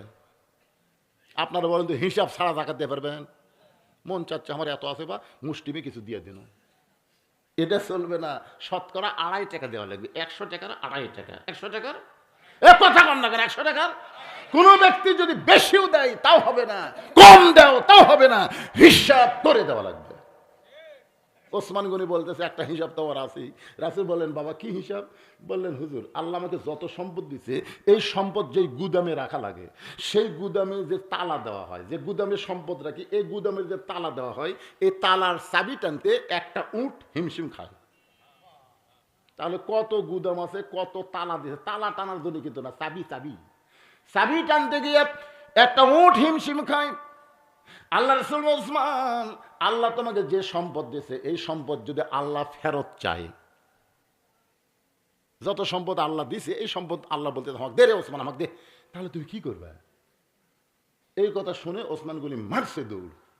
যে দৌড় মারছে ওমর ফারুক বলে, ইয়া রাসূলুল্লাহ, দেখছেন দেখছেন কি হারে দৌড় মারলো। রাসূল বলে, ওমর তদন্ত না করে কোনো কথা বলো না। দৌড় মারছে বলে তুমি কি বুঝতে পারছ? ওই না দেওয়ার ভয়ে দৌড় মারছে না কি জন্য দৌড় মারছে কিছুক্ষণ পরেই দেখতে। ওমর ফারুক বলল, হারে নিজের চোখে দেখলাম যে হারে দৌড় মারলো, ফেরত আসবি। কিছুক্ষণ পর ওসমান গনি যেই উঁট চাবি টানে ওই উঁটের দড়ি ধরে এনে রাসূলের হাতে দিয়ে জমাতে বলতেছি, ইয়া রাসূলুল্লাহ, শুধু সম্পদ না, সম্পদ যে গুদামের আছে সেই গুদাম সহ, সম্পদ সহ, তালা সহ, চাবি সহ এই উঁটটাও আমি আল্লাহ দিয়ে দিলাম। মানে যা আছে উঁট সহ আমি আল্লাহ দিয়ে দিলাম। রাসূল, ওসমান, তোমার যে কিছুই থাকলো না, তুমি সবই যে আল্লাহ দিলে, তোমার থাকলো কি? ওসমান গনি বলতেছে, আমার আল্লাহ আর রাসূল থাকলেই যথেষ্ট। সঙ্গে সঙ্গে নবী আসমানের দিকে তাকায় এবং আল্লাহ, যে ওসমান তুমি আর আমি ছাড়া কিছুই বোঝো না, সব সম্পদ আল্লাহ তোমাকে দিবার চাই, তুমি আল্লাহ ওসমানকে কি দিবা? আল্লাহ বলতেছে, আমার গানি ডিগ্রি আমি ওসমান দিয়ে দিলাম। লিল্লাহে তাকবীর। আচ্ছা, এই যে ইবতেদায়ী মাদ্রাসার জন্য মাহফিল, এর জন্য কি কোনো টাকা আদায় করা লাগবে? তাহলে ওসমান গুনির মতন আল্লাহ সম্পদ দিছে, পকেটের থেকে বের করে ব্যাগের মধ্যে আদায় হবে 2-3 মিনিট, বেশিক্ষণ না। এই মাহফিল কমিটির লোকজন কোথায় রে? এরা কেমন হয় খেয়ালই নেই। কে রে পাগলারা, 9:30টার সময় বক্তা একটু দিলে তোমাকে খেয়াল করা লাগবে, এখন 11:30 বাজতেছে। কি 12টা? আর ওয়াজ কয়টা পর্যন্ত চলবি সেটা ভিন্ন কথা। আমি কি বলছি ওয়াজ শেষ? ওয়াজ শেষ আছে, কিন্তু 2 ঘন্টা পরে অনেক বক্তারা তেজো তাই সেই কিছু ওয়াজ করে, দেও ভাই দেও ভাই, আমি দেও ভাই আগেই কই দিই। মাত্র 2 থেকে 3 মিনিট আপনার কাছে ব্যাগ যাবে, রুমাল যাবে, আল্লাহ রাস্তে ওসমান গনির সঙ্গে জান্নাতে যাওয়ার আশায় দান করবেন। এই ব্যাগ পার্টিরা কোথায়? একজন এখন উঠবেন না, আর কলজা ভরে গেছে। এই যে 2 ঘন্টা কথা বলতেছি, রাত 11:30 বাজলো, আপনারা শুনতেইছেন, মনেই হচ্ছে না রাত 11:30 বাজলো। এখন দানের কথা শুনে লাভ দিয়ে উঠে বাড়িতে যাবেন, তা যাবেন না ভাই, বসে থাকেন, দেখেন আল্লাহর বান্দারা দান করবে। এই নবীর এতিম মাদ্রাসায়, ইবতেদায়ী মাদ্রাসা মানে কি? এতিম। এই মাদ্রাসায় টাকা না থাকার কারণে অনেক মাদ্রাসা বন্ধ হয়ে যায়। নতুন উদ্যম এটা চালু হবে, এই জন্যে আল্লাহর এই নবীর মাদ্রাসায় আল্লাহর একজন বান্দা নগদ দিছে, নগদ 1000 টাকা, আবার 2টা কোরআন শরীফ। সে খুব অসুস্থ, দোয়া চাই, ছেলেমেয়েরা বাড়ির সকলের জন্য দোয়া চাই। আমরা দোয়া করি আল্লাহ এই দানের ওসিলায় তাদের সকলকে পুরাপুরি সুস্থতা দান করেন। জোরে কোন আমিন, জোরে বলে আল্লাহুম্মা আমিন। কে এক ব্যাগলে নামলো কে? ওই সাইড থেকে ওই দরজার দিকে যাও, ওই আচ্ছা ডান আছে, ওই দিকেও ডান আছে।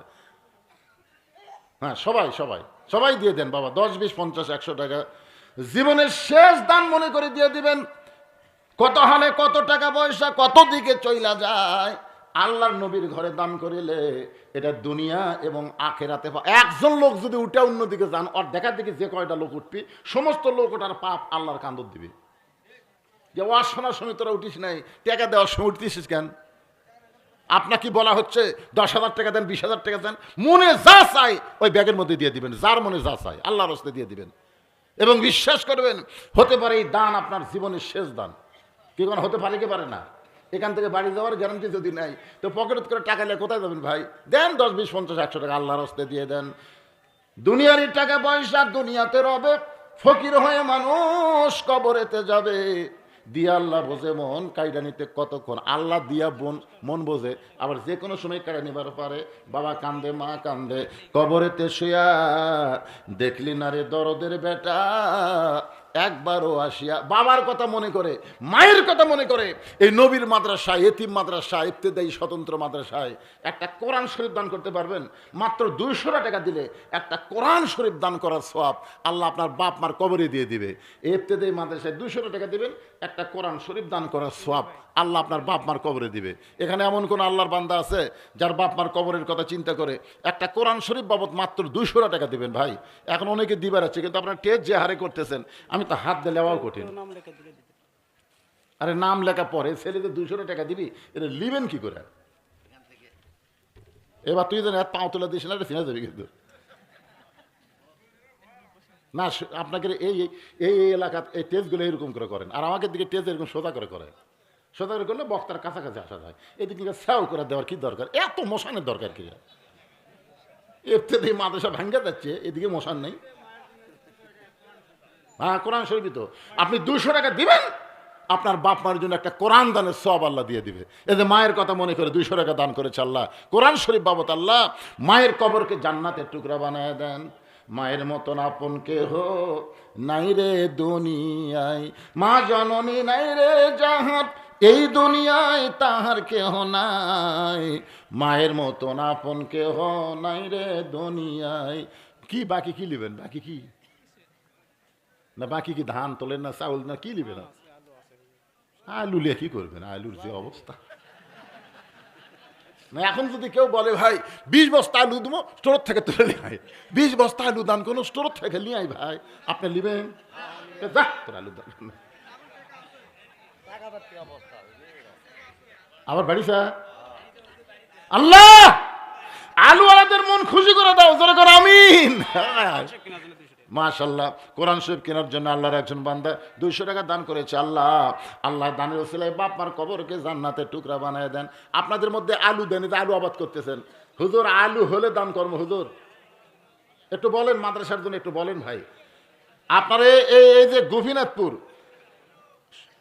এটা কোন পাড়া? গোপীনাথপুর কোন পাড়া? এটা এই গোপীনাথপুর পূর্ব পাড়ার কারা কারা আছেন তার একটু হাত তোলেন তো দেখি। পূর্ব পাড়ার কারা কারা আছেন?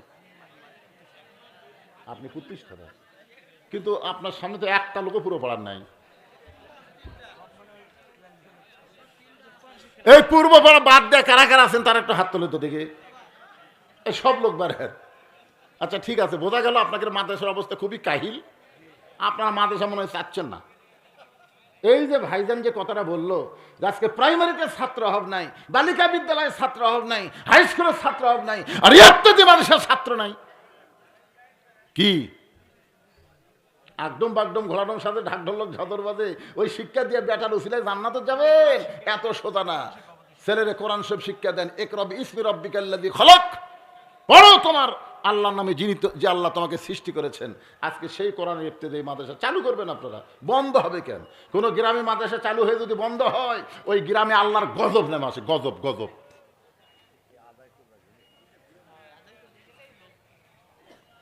লোক লয় লোক লয়। আমার দাদার কাছে এক গল্প শুনছি, হাজার হাজার মানুষ খাওয়া দাওয়া করতেছে, ওই সাইডে একটা পাগল যাচ্ছে আর বলতেছে মানুষ নাই রে, মানুষ নাই রে, মানুষ নাই। কে রে? হাজার হাজার মানুষ খাচ্ছে, তাহলে মানুষ নাই এরা কে? এই যে টাকা দানের কথা শুনে লাভ দিয়ে উঠতেছে, এরা মানুষ? এরা মানুষ নয় ভাইজান। টাকা দিবেন না, বসে থাকবেন, কারণ ওয়াজটা এমন একটা জায়গায় আছে, তার শেষ পর্যন্ত না শোনা পর্যন্ত তো আপনি বুঝবারই পারবেন না। সামান্য 2-4 মিনিট একটু দান করা লাগবে, এখানেই আপনার ভিতরে ওয়াসওয়াসা শয়তান দেয়, আপনি ধৈর্য ধারণ করতে পারেন না। জি আচ্ছা, প্রথম যে নাম লেখা দিয়েছে লগদি দিয়ে দিয়েছে, আলহামদুলিল্লাহ। আল্লাহ দানকে কবুল করুক, আল্লাহুম্মা আমিন। জান মাদ্রাসা প্রতিষ্ঠা করে মনে হয় আপনি ভুলই করছেন বাবা, কি করবেন? জাকাত দিচ্ছেন? আপনি শিক্ষক? আরে যাই হোক, মাদ্রাসার প্রতি খালি জায়গা দিয়েছে, মাদ্রাসা প্রতিষ্ঠা করছে, কিন্তু এলাকার লোকেরা তেমন সহযোগিতা নেই। এই গ্রামের ছেলেদেরকে এমপি হতো, ইঞ্জিনিয়ার গোলাম মোস্তফা যদি এমপি হতো, তাহলে মাদ্রাসাটা ইনশাল্লাহ ভালো চলতো, কিন্তু একলে আবার ষড়যন্ত্র চলতেছে। সম্মান দেওয়ার মালিককে, মালিককে এত ত্যাগ স্বীকার করেছে, যে মানুষটা এত ত্যাগ স্বীকার করছে যে দলের জন্য, সে দলের উচিত হলো ত্যাগী নেতাদেরকে মূল্যায়ন করা। জোরে কোন কথা ঠিক কিনা? হ্যাঁ, ত্যাগী নেতাদের মূল্যায়ন হঠাৎ উড়ে যাচ্ছে, জুড়ে পড়ছে, হঠাৎ হঠাৎ মাল চলবি না। জনগণ সচেতন হন, এই মিডিয়ার মাধ্যমে জানায় দাও, ত্যাগী নেতা ছাড়া বিএমপি যদি কাউরে মনোনয়ন দেয়, ওই এমপি হওয়া বড় কঠিন হবে। জোরে কোন কথা ঠিক? এই গ্রামের কৃতি সন্তান ইঞ্জিনিয়ার গোলাম মোস্তফাকে আমরা আগামীতে এমপি দেখতে চাই, আল্লাহ কবুল করুক। জোরে কোন আমিন। এটা আবার কি দিয়েছে রে বা, দান নাকি? ফতুয়া নাকি রে বা? মসজিদে জায়নামাজ বিছানো থাকা সত্ত্বেও বাড়ি থেকে জায়নামাজ এনে তার উপর বিছিয়ে নামাজ পড়া কি ঠিক হবে? মাকরুহ হবে। একটা জায়নামাজ আছে, আবার আপনি জায়নামাজ পড়া লাগবে কেন? অন্য জায়গায় হলে পড়া লাগবে, কারণ অন্য জায়গায় পাকের ব্যাপারে সন্দেহ থাকে, কিন্তু মসজিদে পাকের ব্যাপারে কোনো সন্দেহ আছে? কথা কোন শোনো, সন্দেহ নাই। মহিলাদের প্যান্ডেলও কালেকশন হচ্ছে। কে কালেকশন করবে? মরদ মানুষ? আচ্ছা ঠিক আছে। আবার সেই জায়নামাজ নামাজ শেষ করে উঠিয়ে নিয়ে যাওয়ার সময় মসজিদের অনেকেই নামাজ পড়তে থাকা অবস্থায় মসজিদের ভিতর বিকট শব্দ, জায়নামাজ দ্বারা কি ঠিক হবে? এরা অহংকারী লোক, নিজে নামাজ পড়া তুলে চলে যাচ্ছে। কারণ আল্লাহর ঘর তো একটা দিয়েই দিছু, দিয়েই দে, আবার তুলিস কে? আর তোলার সময় ঠস ঠস করে শব্দ হয়, ইয়ার কি মারতিছু আল্লাহর সাথে? একজন ব্যক্তি এই কাজগুলো করে, এখন করণীয় কি? যাই করতেছে তাই যদি শুনবার পায় আর করবি না, তাই যদি শুনবার পাই আর করবে না। কারণ জায়নামাজ বিছাইছে সুলতান বলকি মহিষুয়ার পশুরামের সামনে। ধরে কোন কথা ঠিক কি না? আপনার এখন তো জায়নামাজের পাওয়ার আছে না নাই? বিশাল পাওয়ার। আগে এটা দিলে তো ফতুয়া মতাকে একটা ওয়াজও করে দিতাম। দেখো যেটা বলতেছি, আসেন আমার মায়েরা যারা পর্দার অন্তরালে আল্লাহর রাস্তায় ইত্তেদায়ী মাদ্রাসায় দান করবেন। এখন যেই কথাটা বলতেছিলাম, ওসমান গনি যেই মাত্র সাহাবী বলতেছে, রাখাল যাকে তুমি তিরস্কার করে কানা কানা বলতেছো, এই মহামানবকে তুমি চিনো? এই মানুষটা হলো আল্লাহ নবীর ডবল জামাই ওসমান গনি। সঙ্গে সঙ্গে রাখাল চিল্লায় বলে, আমি বারান্দায় নামাজ পড়ি, আমি ভিতরের কাউরে চিনি না, আমি ভিতরের কাউরে চিনি না, কিন্তু ওই পথিক আমার সর্বনাশ করছে। উমর ফারুকের দিকে রাখাল আঙ্গুল দেখায় বলতেছে, ওই পথিক আমার সর্বনাশ করছে। ওই পথিক আমারে কইছে, হযরত উমরকে যদি দেখতে চাও তাহলে সামনে কাতারে নামাজ পড়ো। আমার সারা জীবনের সাধনা হয়তো উমরকে আমি এক নজর দেখতে চাই, শুধু উমরকে দেখার জন্য বারান্দা থেকে সামনে কাতারে আইছি ভাই। কিন্তু উমরের জায়গায় যদি ওই পথিককেই আমি আবার মেহরাবের মধ্যে দেখতে পাই, তাহলে তোমরাই বলো লোকমা দেওয়া ছাড়া তোমার উপায় নাই। আমি আল্লাহ আকবার লোকমা দিব, ওই প্রতীককে মেহরাব থেকে বের করে ওই জায়গায় হযরত উমরকে আমি এক নজরও দেখতে চাই। হাজার হাজার সাহাবীরা কান্দে। মসজিদ নববীর মধ্যে সমস্ত সাহাবী যখন কাঁদতেছে, রাখাল চিল্লায় বলে, আল্লাহ বারান্দায় নামাজ পড়া ভালো, এই ভিতরে কেন কান্দা কান্দি শুরু হয়ে গেল? ওসমান গনি বলে, রাখাল ভাই, ভিতরে কান্দার কারণ হলো তুমি যারে পথিক পথিক বলতেছো তিনি হলেন হযরত ওমর। গাছের গোড়া কাটলে গাছটা যেমন পড়ে যায়, রাখাল তেমনি পড়ে গেলেন মেহরাবের ভিতরে। কাটা মুরগির মতন ছটফট করে কান্দার বলে, আমির আল মুমিনিন, আমি আপনাকে তওবা পড়াইছি, আমি আপনাকে মুনাফিক কইছি, আমি আপনাকে ভণ্ড কইছি, এত কথা বলেছিল আমির, অদম রাখালকে আপনি কিছুই বলেন নাই। এই কথা বারবার বলে যখন রাখাল কাঁদতেছে, এমন সময় হযরত ওমর এক টানে রাখালকে তুলে বুকের সঙ্গে জাপটি ধরে কপালে একটা চুমা খায়। সমস্ত মুসল্লি সাহাবারা চিল্লায় বলে, আমির আল মুমিনিন, যে রাখাল বলতেছে আমি আপনাকে তওবা পড়াইছি, আমি আপনাকে মুনাফিক কইছি, আমি আপনাকে ভণ্ড কইছি, সেই মানুষটা বুকের মধ্যে নিয়ে কপালে চুমা দিয়ে আপনি কি বুঝাবার চান? ওমর ফারুক বলে, রাখাল ভাই, তোমার এত কথা হজম করার পিছনে কারণ হলো আমি তোমাকে দেখি নাই, তোমার ভিতরে আমি আল্লাহর কোরআন দেখতে পাই। কোরআন শুধু ওয়াজ শোনার কোনো কিতাব না, কোরআন শুধু বক্তৃতার কোনো কিতাব না, কোরআন মোতাবেক জীবন চলানোর কিতাবের নামই হলো কোরআন। এই জন্য আল্লাহ বলেছেন, অনুনাজ্জিলু মিনাল কোরআনি মা হুয়া শিফাউ ওয়া রাহমাতুল লিল মুমিনিন। এর স্লোগান হলো, সব সমস্যার সমাধান দিতে পারে আল কোরআন। সব সমস্যার সমাধান আল কোরআনের আলো। ঘরে ঘরে না, আল কোরআনের আলো। আপনারা বলবেন জায়গা মতো জালো।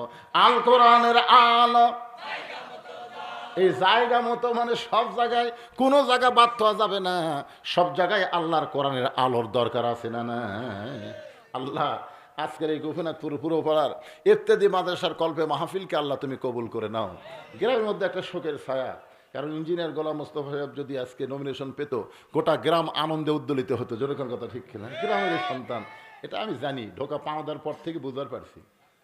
বুঝতে পারছি কেমন যেন একটা শোকের ছায়া, শোক থাকবে না ইনশাল্লাহ। শোককে আল্লাহ শক্তিতে এবং ধৈর্যের মাধ্যমে পুরস্কারে বিবেচিত করুন, জোরে কন আমিন। আল্লাহ পারে কি পারে না, জোরে কন। তো ইজ্জমান তাসা অতজিল্লু মান তাসা বিয়াদিকাল খাইর ইন্নাকা আলা কুল্লি শাইইন কদির। সম্মান দেওয়ার মালিককে, অপমান করার মালিককে, ভালো মন্দর মালিককে, সমস্ত ক্ষমতার মালিককে। আমার আল্লাহ তাআলা এই গ্রামের সন্তানকে আবার 2008 সালের মতন সসম্মানিত করুক, জোরে কোন আল্লাহুম্মা আমিন। এখন ভাইজান দোয়া করা হবে, যিনি যেখানে আছেন আল্লাহর রাস্তায় বসবেন। সকলকে বসার অনুরোধ করে ইস্তিগফার পড়তে যাস। আস্তাগফিরুল্লাহ রব্বি মিন কুল্লি জামবি ওয়া তুবু ইলাইহি, আস্তাগফিরুল্লাহ রব্বি মিন কুল্লি জামবি ওয়া তুবু ইলাইহি। আমার ডিসেম্বর মাসের 2 তারিখ এই গোপীনাথপুরের মতে আর একটা হিন্দু নাম হরি সারা। ধর এখন কি সারা, এই এলাকাত কালে হিন্দু নয় বেশি ওরা। হ্যাঁ, আরে আগামী কালের কথা বলতেছি না তো, 2 তারিখ ডিসেম্বর মাসের 2 তারিখে আল্লাহ যদি হায়াতে রাখে আবার দেখা হবে কোথায়, কোথায়? আল্লাহ তাআলা বক্তা এবং শ্রোতাকে হায়াতের দান করুক, সবাইকে কবুল করুক। সকলে বলে আল্লাহুম্মা আমিন। দোয়া করে দিলাম। আল্লাহুম্মা আমিন। আল্লাহুম্মা আনতাস সালাম ওয়া মিনকাস সালাম তাবারাকতা ইয়া যাল জালালি ওয়াল ইকরাম।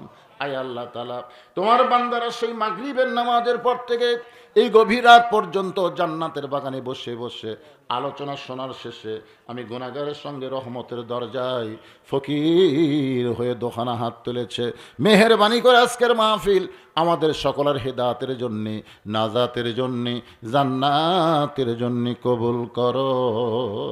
এই মাহফিলের শুরু থেকে শেষ পর্যন্ত যত আলোচনা হয়েছে আল্লাহ, এর মধ্যে যদি ত্রুটি হয়, ভুল হয়, মাফ করে দিও। এর যা হাদিয়া মঞ্জুর করো সোনার মদিনায় নবী পাকের রওজা মুবারকে আল্লাহ তুমি কবুল করে নিও। তামাম আম্বিয়াই কেরাম, আসহাবে কেরাম, তাবেনি কেরাম, তাবা তাবেনি কেরাম, তামাম পৃথিবীর মাটির নিচে যত মুমিন মুমিনা আছে আল্লাহ সকলের আরওয়াহ ফরে হাদিয়া কবুল করো। আল্লাহ আমরা যারা হাত তুলেছি আমাদের মধ্যে জনম দুঃখনী মা যাদের কবরের ঘরে এতিম হয়ে গেছে আল্লাহ মেহেরবানি করে মায়ের কবরকে জান্নাতের টুকরা বানায় দাও। বাবার বাড়ি ঘর সবই আছে, আমাদের এতিম করে থুইয়া নিজে এতিম হইয়া যাদের বাবা কবরে চলে গেছে আল্লাহ মেহেরবানি করে বাবার কবরকে জান্নাতের টুকরা বানায় দাও। আল্লাহ এই মাদ্রাসাকে কিয়ামত পর্যন্ত কবুল করো। এই মাদ্রাসার প্রতিষ্ঠাতা আমাদের সঙ্গে হাত তুলেছে আল্লাহ, তার মনের মধ্যে কত কষ্ট, জায়গা দিলাম মাদ্রাসা হলো তারপরও মাদ্রাসা চলতেছে না, তার মনের সব কষ্ট দূর করার জন্যে আবার মাদ্রাসাকে পুরা আল্লাহ চালু রেখে দাও। আল্লাহ এই গ্রামের সন্তান ইঞ্জিনিয়ার গোলাম মুস্তাফাকে আল্লাহ তুমি কবুল করে নাও। আজকের মাহফিলের সম্মানিত সভাপতিকে আল্লাহ তুমি কবুল করো। আজকের মাহফিলের সম্মানিত সভাপতি ইমাম সাহেবদের আল্লাহ কবুল করো। যাদের মাথায় পাগড়ি পরানো হলো আল্লাহ দুনিয়াতে যেমন সম্মান দিলা আখিরাতের আদালতে তেমন সম্মান তাদের দিও। আল্লাহ যেই মাহফিল থেকে ইমামদের সম্মানিত করা হয়েছে আল্লাহ এই মাহফিলের কমিটিকে আল্লাহ তুমি পুরোপুরি সম্মানিত করো। আল্লাহ প্রতি বছর এমন করে একটা মাহফিল যেন করতে পারে এমন ইমানি শক্তিদেরকে দান করে দাও। আমার মা বোনেরা পর্দায় বসে বসে আর শুনেছে আবেদের সালিহা পদ্মানিসি কবুল করে মা ফাতেমার চরিত্র দান করো। আল্লাহ আমি অসুস্থ, আমার মতো অসুস্থ হয়ে যারা হাত তুলেছে আল্লাহ সবাইকে সুস্থতার নিয়ামত দান করো। নগদে বাকিতে যিনি যা দান করেছেন আল্লাহ এই দানগুলোকে মাদ্রাসার ওসিলাই মাহফিল ওসিলাই তুমি জান্নাতের জন্য কবুল করে নাও। আল্লাহ গোটা বিশ্বের মুসলমানকে আল্লাহ তুমি হেফাজত করো আর বাংলাদেশের প্রতি আল্লাহ তুমি খাস রহমত করো। বিশেষ করে গোপীনাথপুর এলাকার উপরে রহমত বরকতের দরজা আল্লাহ তুমি খুলে দাও। সুবহান রব্বিকা রব্বিল ইজ্জাতি আম্মা ইয়াসিফুন ওয়া সালামুন আলাল মুরসালিন ওয়াজাল আখিরাতি কালিমাতুন ইনদাল মাউতি। সকলে পড়েন লা ইলাহা ইল্লাল্লাহু মুহাম্মাদুর রাসূলুল্লাহ সাল্লাল্লাহু আলাইহি সাল্লাম। আসসালামু আলাইকুম ওয়া রাহমাতুল্লাহি ওয়া বারাকাতুহু।